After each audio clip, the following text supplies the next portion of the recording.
What's up, everybody? It's Rob Chavez, and today I want to talk to you about how to buy an investment property, how to buy your first investment property as a real estate agent. I don't know why more real estate agents don't buy investment property, and I'm hoping to change that. I want to give you 20 easy steps to follow. I know that's a lot of steps.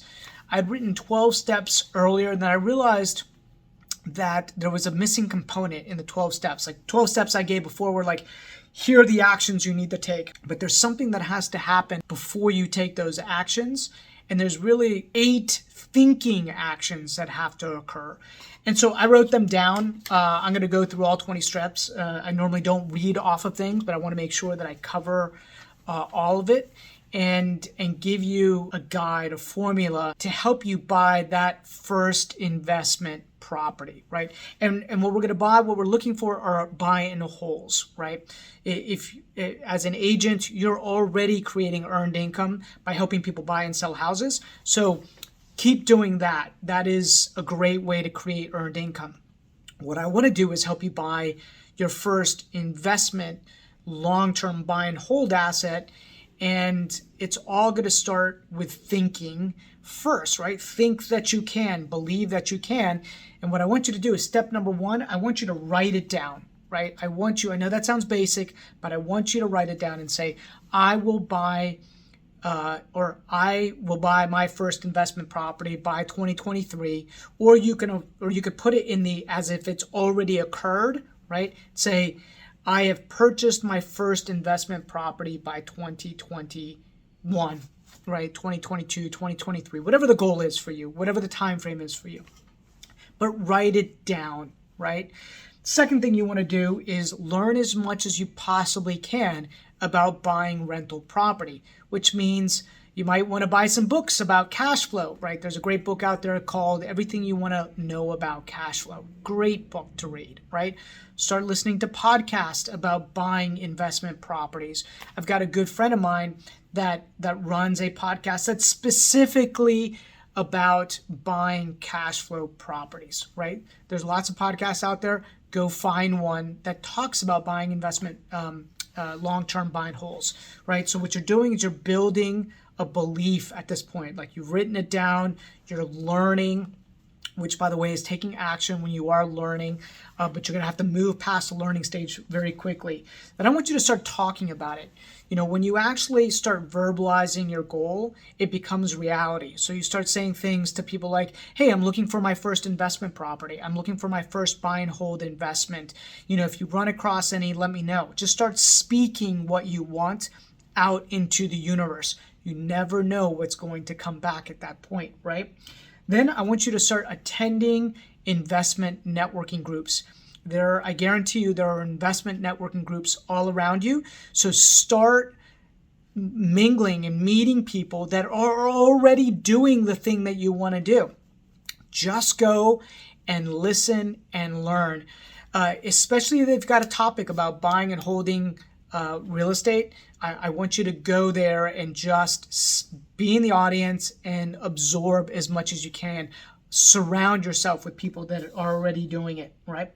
So once you've done that, I want you to start identifying an area that you want to buy your first buy and hold investment property in. And here's what I'm going to tell you to do. I want you to buy it first in somewhat close proximity to you. I don't want you to go buy it, if you live in Virginia, where I live, I don't want you to go buy it in Florida, right, for your first one. Wait till later. Wait till you understand how this all works, right? What I want you to do is find it within an hour drive time of where you live. I guarantee you'll be able to find an investment property that makes sense for you within an hour's drive of where you live. It might take some hunting, but it's there. I promise you're going to find it, right? I call that zoning your market. You're going to find a market that you're going to zone, and you're going to learn that market, right? Then what you're going to do is, once you have identified that market, you're going to set up a listing alert in the MLS for any properties in that market that I would say are kind of like mid-market. What's the the average price in that market and look at that average price and lower, right? It's harder to make properties cash flow when they're up market, when they're, obviously luxury properties or more expensive properties. So you're really looking for kind of like that middle class, working class type of asset in that community. And so create a listing alert for both sales, new actives, under contracts, and rentals, right? What you're doing at this point is your brain is a computer, and it's going to start taking in all of this data, and you're going to see data come across your desk every single morning, and you're going to learn, and it's going to speed things up when you're focused on getting data in one particular area, right? So once you've done that, and you could even reverse you could do this a little bit backwards, right? You're going to drive for dollars in that market as well, which means you're going to start driving those neighborhoods to learn the neighborhoods, to understand the streets, to know which streets you like, what streets you don't like. You're also going to identify properties that look like they need some work. They look like they need a little bit of love. There's grass that's overgrown, or maybe there's a junker car out front, or there's weeds growing in the downspouts. So you want to look for a property that needs a little bit of love, and you're going to write that address down, and that's going to become a list for you. So hold on to that. We're going to talk more about that in more detail coming up, right? As you're doing this, you're going to also be talking to a lender and a partner, right? You're going to need, if it's an investment property, somewhere between 20 and 25% to put down on that investment property. And so if you haven't saved that money, don't be discouraged. Know that you can find that money through a partner, right? You can approach somebody that has more money than time, right? They don't have the time to go out and look for these things, but they've got cash and they want to buy an investment property.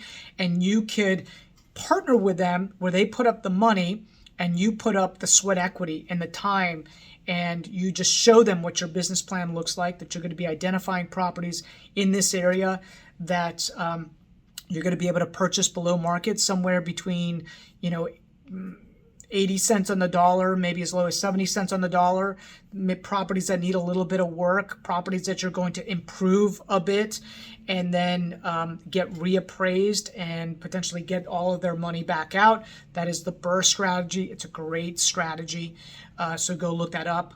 BRRRR stands for buy, renovate, refinance, repeat. I think I got all the R's in there. So it's something that I did in 2008 with a good friend of mine, a partner. He had the cash. I had the knowledge in that particular market. We found properties. I helped get them fixed up. I managed the contractors. I put the tenants in. I managed the properties. He supplied the cash. We refied the majority of all his money back out, and then we did it again. And that is a way for you to build wealth as an agent. So I don't want you to think that you need the down payment money today. You can literally partner with people in order to do it. Simultaneously, you should be saving money in order to buy these assets on your own as well, right? But partners are a great way to get started. Okay, so once you've zoned a market, you've identified a target list of properties that you want to go after, then what I want you to do is write a letter that says that you essentially buy properties in as-is condition, and that you can make it a very simple, easy process and buy it at any time that's actually convenient for them, right? So what you want to do is you want to just put your message out into your zone market, and writing a basic letter to do that is a great start. And it's not more complicated than that. It's like, hey, I am interested in purchasing a property in this area. I'll buy it in as-is condition. I could settle at a point that's convenient for you. So if you're thinking about selling, I'm interested in buying. That's it. That's all you really have to do, right? Print out as many letters as that list that I told you to originally compile. So you're going to compile a list of properties that look like they need some work in that target market, and you're going to print out a series of letters that correspond to that list. And some of them might be absentee owners, which means you might want to look them up in the tax record and see, are they people that currently live in that property, So that would be owner occupied, or are they absentee owners? Do they live out of state? And if they live out of state and if they're absentee owners, then what you want to do is you want to send them a letter directly, right? So just good old fashioned, print it out, handwrite, the envelope. We're not talking about thousands. We're talking about maybe 100 or 150 or 200 of these, or less. It might be 50, right? There might only be 50 in the zone that kind of match what I described. And so what you want to do is handwrite it, good old fashioned mail it to them. And I'm giving you a very basic way to do it in the beginning. And then we'll create more systems around it, right? But I just want you to take action. Now, mail it off to that absentee owner. If it's not an absentee owner, then I want you to do is go and knock on that door and just say, hey, if you know of anybody in the neighborhood that's thinking about selling, I'm interested in buying a property in this neighborhood, and I thought I would just be a little bold and talk to some of the neighbors on the off chance you or someone you know is thinking about selling, right? So that's the basic script that's at the door. If nobody answers, what you're going to do is you're just going to leave an envelope with that letter that I told you to print out and leave it behind with that same message, right? Let's say I already gave you the script. Create a list. Okay, man. Oh, so here's the deal. So once you've done that, once you've sent a letter off to the absentee owner, if they're if they're an absentee owner, or if you've knocked on the door and you've left a letter behind, or if you've talked to them, then what you've done is what I call level 1 type of marketing. Now, where the real magic behind is to make it into a system that will continuously touch these people. And the way you're going to do that is you're going to mail them every month for forever, right? So just imagine that. It's not about touching somebody once. It's about hitting them multiple times with the same message over and over and over and over again. Heck, I've gotten calls from mailings that I did, originally 10 years ago. So know that what matters more than anything else is not how many you send at one time, but it's how many you send to a small concentric circle repeatedly, right? So it's consistency that matters more than anything else. So once you put them on that mailing list, never stop mailing to them, which means that you need to have a budget that you can invest, live with, to do forever. And maybe in the beginning, that budget might only be, let's just say, $100 a month, right?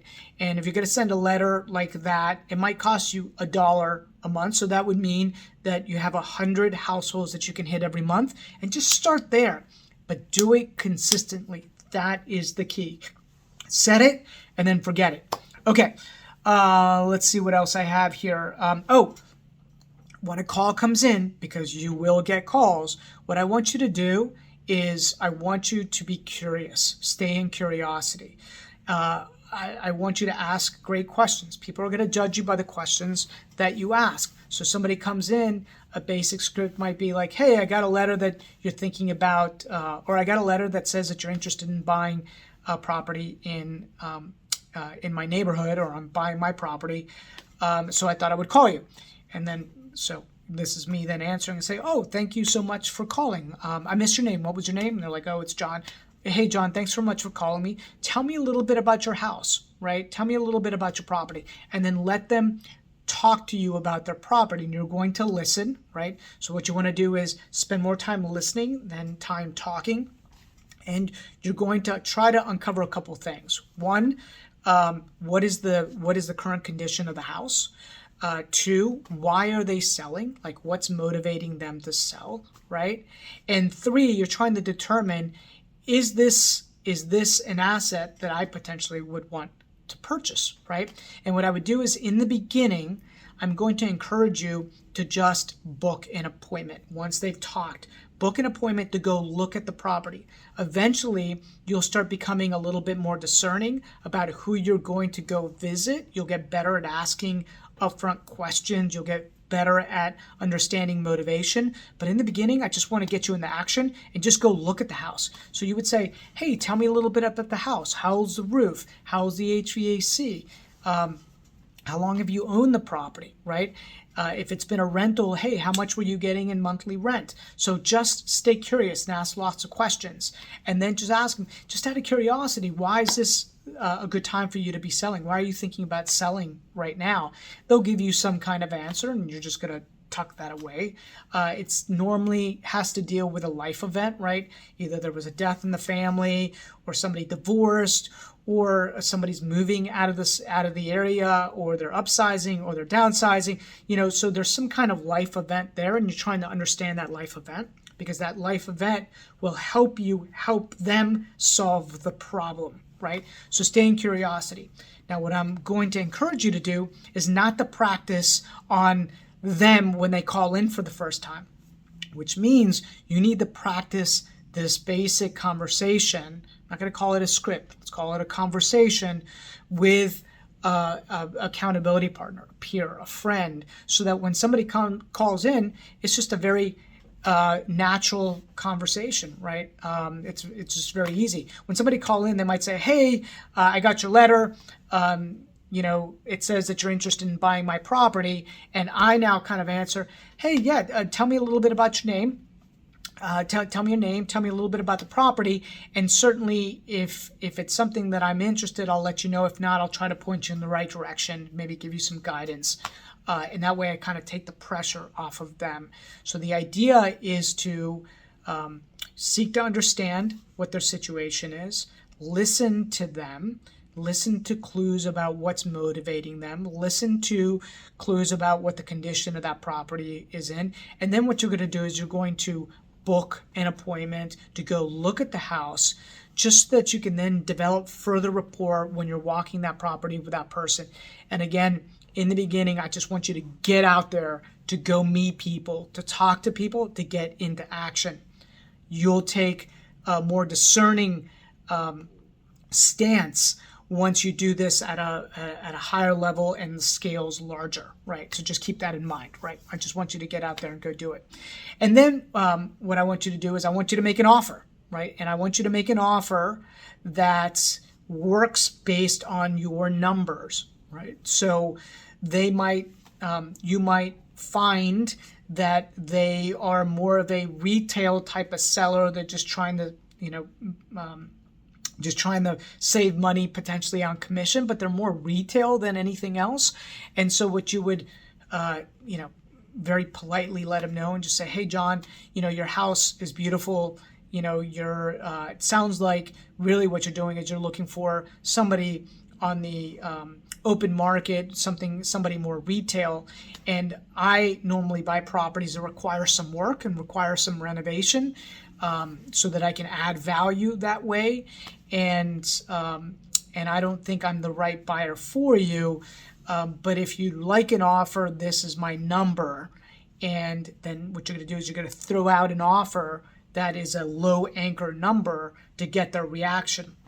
Because many times they might have a stance where they're saying that they're retail and they're looking for this high number. And if you take it away from them and let them know that you may not be the right buyer because you're looking to add value through work and renovation and sweat equity and all the rest, but you throw a number out there anyways, and you anchor them low, you might find that they come back with something that's reasonable, right? And so you want to get used to throwing those offers out there and anchoring at a number that makes sense for you, and then negotiating from there. There's a great book on negotiating that I absolutely love. It's called Never Split the Difference by Chris Voss. Highly recommend that book. Go read that book. Really internalize that book. Learn about tactical empathy. Love tactical empathy. It is a weapon that I use all the time. And I'd done it many years, but I learned that through trial and error, and I'd never verbally seen anybody put it in writing or create a framework around it. And so highly recommend that book. So go read that book, right? Okay. And then once you make an offer, know that you're not going to get the first one. This is going to take time. You have to be patient. It's a system and a process, right?